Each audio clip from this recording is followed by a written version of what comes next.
สบายดีตอนแรกเด้อทุกคนสบายดีตอนแรกจากข้านมีคือเก่าทุกคน อันนี้กลับมากินรอบที่สองเนาะวันนี้เขาเอา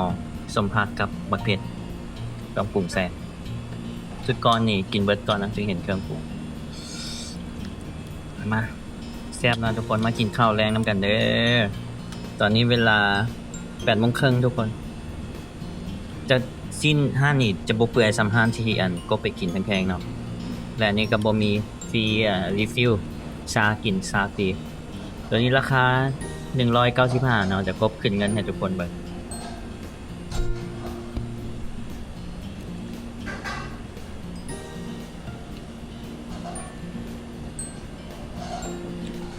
สิ้นตัวนี้จะบ่เปื่อยซ้ำห้านเก่า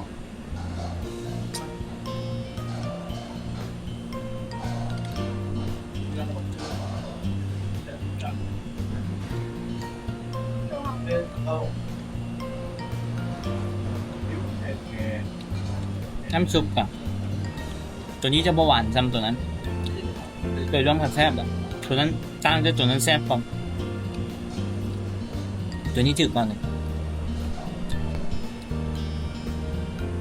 ทุกคนห้างนี่ก็มีชาฟรีให้เนี่ยแต่ว่าบ่แม่นนั่นชาอันหวานเนาะเป็นชารสชาเลยใช่มันเผ็ดไปแล้วแซ่บทุกคนแต่ว่าแน่นเนาะ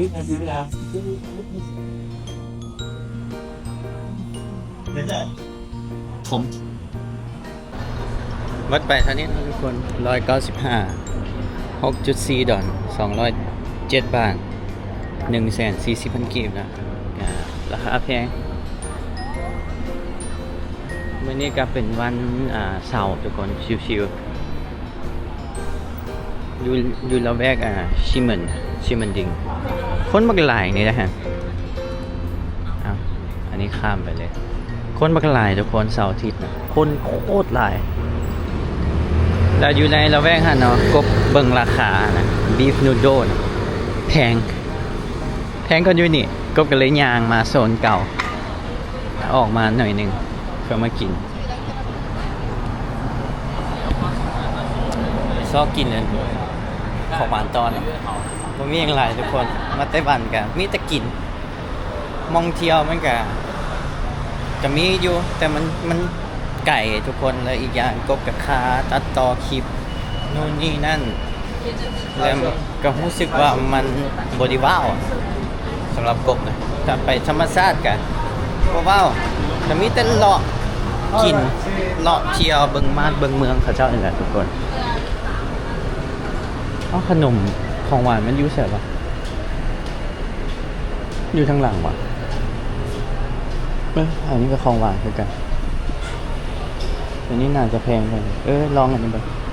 ดังขนาดนี้บิสกิตมาไต้หวันมันต้องลองตัวนี้ทุกคนเกิดสิปลายนะเดี๋ยวลองกินมันดังเนาะมันดังอยู่เกาหลีทุกคน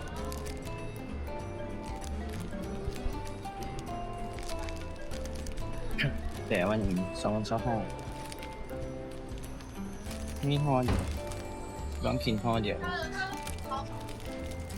นี่เป็นฮอใหญ่นี่ก่อนลองตัวนี้ก่อนมันแซ่บแล้วถึงซื้ออีกไงมีหลายเลยทุกคนฟิล์มชีสเบดซีสโรมีหลายรส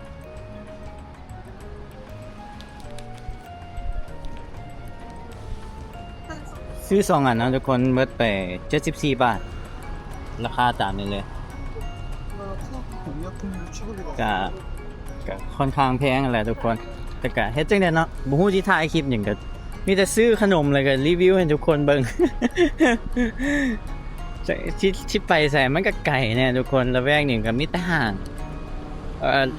กบกับยูนี่เป็น10 วันแล้วทุกคน10 วัน11 วันนี่แหละประมาณนี้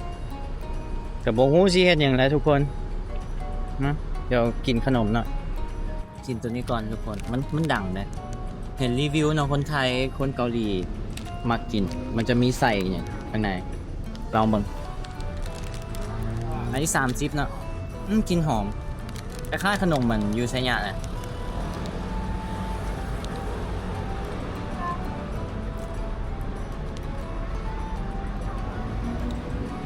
ข้างในบ่ฮู้ว่าเป็นอย่างคล้ายๆครีมรสชาติคือขนมมันรสชาติจะเค็มโอ้ก่อนเค็ม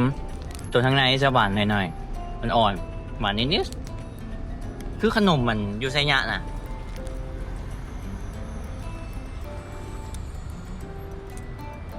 สำหรับกบมันก็มีกลิ่นผักกินก็ได้อยู่ถ้าเราเปิดบ้างถึงรีวิวนะหลายคนกินอยู่หมักแท้หมักเปล่าข้างในมันจะเป็นคือเป็นครีมทุกคนแต่มันหวานแบบครีมเลยความหวานมันเนาะประมาณ 10% ทุกคน15ซะเอาประมาณมันเนาะแต่ว่าตัวขนมไหมตัวขนม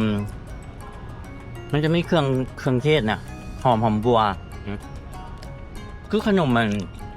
ยูไซยะนะที่มันเป็นอย่างนี้นะทุกคนขนมกะละมัดเฟิร์นไม่เป็นอย่างนี้แต่ขนมกะละมัดแซ่บก่อนไม่เป็นอย่างนี้แล้วเขาจืนมีดีเนาะมันจะเป็นแผ่น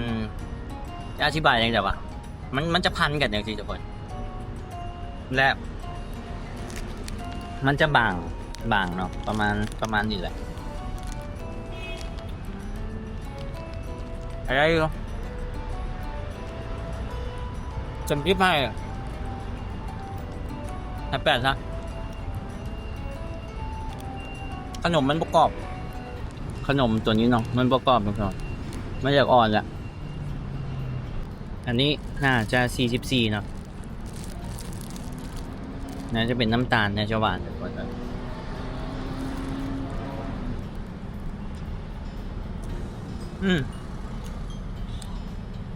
เบาหวานเลย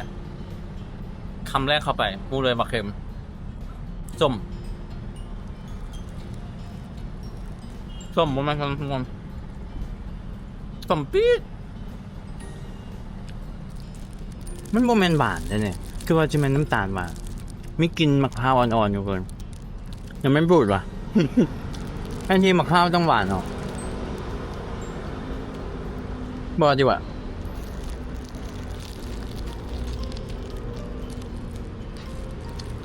เป็นอย่างว่าส้มว่ะส้มแบบคือน้ำส้มสายชูแบบปี๊ดส้มจี๊ดส่วนนี้เต็ม10ให้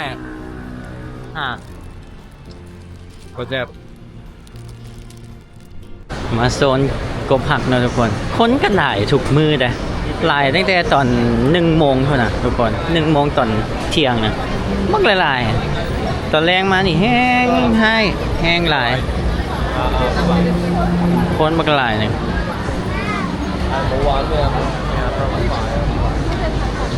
สะอ่อนเนาะคันซีหอมเป็นบ้านเฮาเป็นจังซี่ทุกมื้อนี่โอ้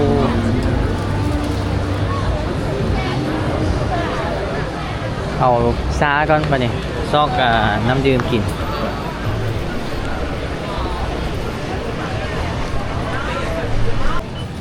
เซเว่นตัวนี้คนเต็มเลย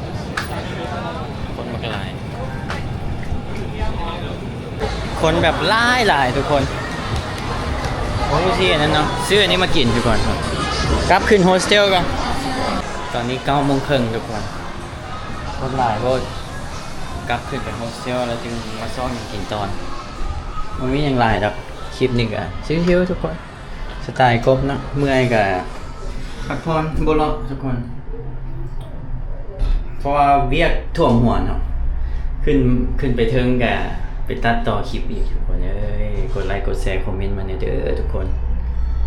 ยอดวิวในหน้ามือนี้นี่แบบ200 วิว เมื่อยคอมเมนต์มาเนี่ยเด้อผู้ใดเบิ่งคลิปเนี่ยไปพักผ่อนกันวันนึงจึงลงไปซ่อมอย่างกิน นี่เป็นโฮสเทลกบนะเครื่องมันจะหกนะทุกคนอันนี้เครื่องยังไม่ได้สับ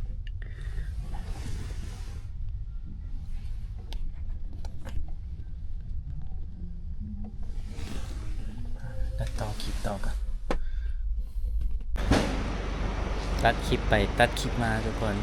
มาแล้วก็อยากนอนเนาะก็งีบไปหูเมื่อยอีกทีกะ เดึกเลยเนาะวันที่ออกมากินอย่างตอนนี้ก็คือบ่มีอย่างนะเพื่อนนอกจากเซเว่น ชิวๆเนาะโอ้โหโอ้เมื่อยแหงทุกคนเบี้ยกระดองหลายเนาะคลิปหลายเอ้ากินของในเซเว่นอีกมื้อนี้เดี๋ยวกินอาหารไทยเนาะบ่ฮู้ว่าสิมีหรือบ่ถ้าบ่มีก็น่าจะเอาอันอื่นนี่อหย่างเนี้ยเนาะบัดนี้รสชิคเก้น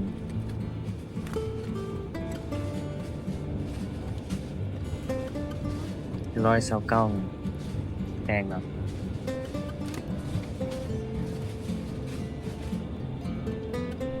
โทฟู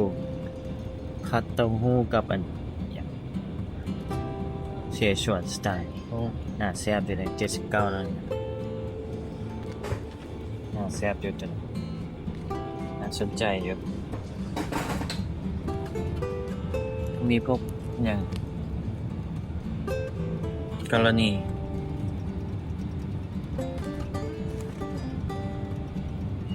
นี่พวกต่างประเทศนะเนี่ย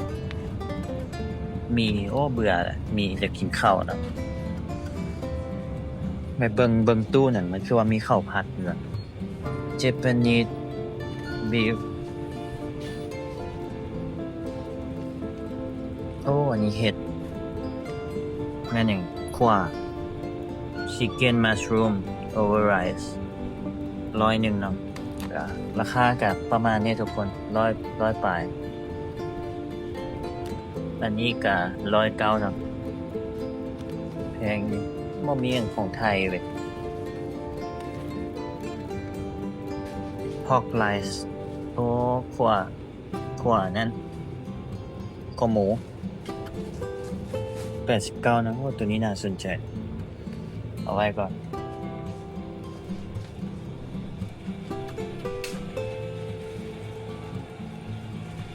มันมีข้าวผัดน้ำทุกคนรสกินข้าวผัดว่าข้าวผัดเถิดข้าวผัด49เนาะก็โอเคได้นี่ not bad นั่นแฮมพอกอันนี้ข้าวผัดไทยโอ้หุ้ยข้าวผัดกะเพราเฮ้ยตัวนี้เฮ้ยทุกคนโอเคตัวนี้49เนาะกับทอดไก่ซะไก่ตัวไหนเนาะตัวนี้เท่าไหร่ตัวนี้เป็นปีกไก่น่าจะประมาณ50 49ตัวนี้55ตัวนี้ซะน่องไก่นะนี่นะ BBQ stick leg น่องไก่55ดูว่าตัวนี้วะตัวนี้แหละทุกคนมันก็มีอาหารตัวนี้109นั่นนี่เป็นมีตัวนี้แหละซองอันนี้ไปเวฟกินแบบแต่100กว่าอะไรเนี่ยนี่ตัวนี้เท่าไหร่49กับ150ตัวนี้55กับ110ทุกคนกับ105แล้วโอ้ยคอมเบอร์105แต่ถือว่าโอเคครับเอาอย่างน้อแบบซีโค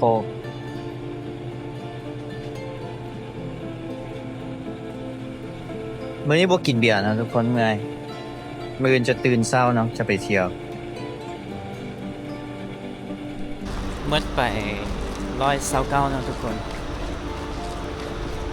สรุปมื้อนี้เมื่อเท่านี้นะกบสิขึ้นกันให้ทุกคนเพิ่นบวกค่าโฮสเทลเข้าไปอีกอ่ะตอนนี้ไม่ขึ้นกันให้เนาะตอนนี้เขาก็บ่นอนเนาะแก๊สอีหยังเก็บขี้เหงื่อขายทุกคนแม่ป้านี่คนเดียวเลยมันก็6เด้ตอนแรงนะ โคตรหกเลยนี่เห็นบ่แต่มันจะมีคนมาเฮ็ดทำความสะอาดทุกคนเด้เห็นบ่จะเปื้อนคือกันเด้แต่ตื่นมานี่ก็คือสะอาดเลยขี้เหงื่อเต็มเลยนี่เขาจะเฮ็ดเวียกกลางคืนเนาะ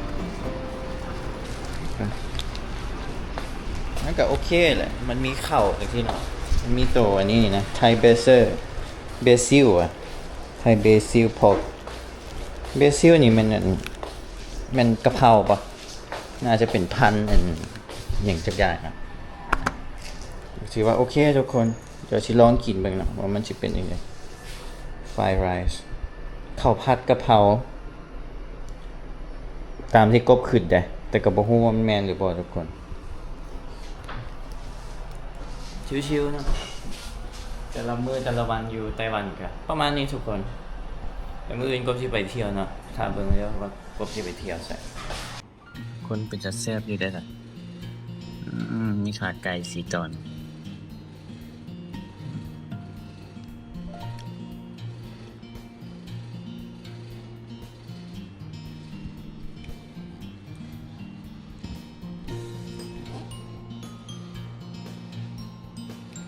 อันนี้เป็นมันบัวละพาหอมนะแซ่บกะเพราผัดบ่แม่นกะเพรา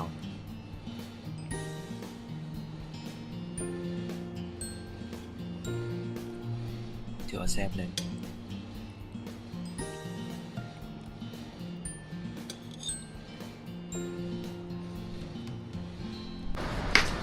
กินแล้วก็นั่งชิวๆทุกคนจน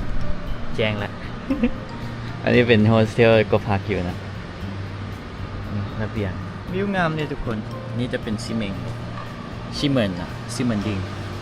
เส้นสะอาดเลยหมดทุกคนเศร้าโอ้โหแสงแรกงามเลยจะมีตู้สักเครื่องเท่านั้นนะแต่กบกะก้อนสิกรรมเล้าเหรอจึงสัตว์อันนี้ก็เป็นตัวสุดท้ายนะ เอาทุกคนคลิปนี้โมมีอะไรถ้ามาคลิปนี้กดไลค์กด ถ้ามาคลิปนี้กดไลค์กดแชร์กดติดตามที่สำคัญใครอยากเลี้ยงข่าวซุปเปอร์แดงซุปเปอร์สติ๊กเกอร์เข้ามาได้นะทุกคนเข้าใจหลายๆที่เบิ่งคลิปจนจบทุกคนถ้าเบิ่งเดี๋ยวก็ไปที่นอนพักนอนแล้วคลิปต่อไปก็จะไปเที่ยวใส่ถ้าติดตามเนี่ยทุกคนจะไปเที่ยวนะในเวลาประมาณ2 ชั่วโมงไกลเนาะบ๊ายบายทุกคนเจอกันคลิปหน้าเด้อบ๊ายบายบันเทิงเนาะทุกคนวันที่เข้าไปนอนตอนนี้เกือบ6 โมงละลืมคีย์การ์ดไว้ในห้องของห้องเลยมันมีสแกนคีย์การ์ดอยู่นี่พอกบอาบน้ำแล้วมันอยู่ในส่งยิ้มพวก Actually, you can check over here. Some people check อ่า out. โอเค Yeah, Okay, I thank don't you. know. Yeah. I will try เราบอกว่าไปเอาคีย์การ์ดที่นี่ว่าน่าจะมีคนเช็คเอาท์แล้วกันเอาไปแตะแต่บ่ฮู้ชิแม่นห้องเดียวกันบ่20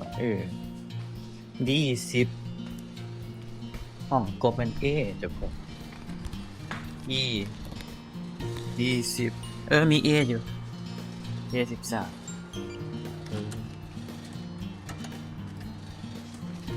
เกือบไว้ครับตึ๊บ จะล็อกเนี่ยปกติมันจะอัดบ่เจ็บทุกคนthank you เราก็บ่นอนเข้าไปนอนพอดีเกือบล็อกประตูเลย โอ้แต่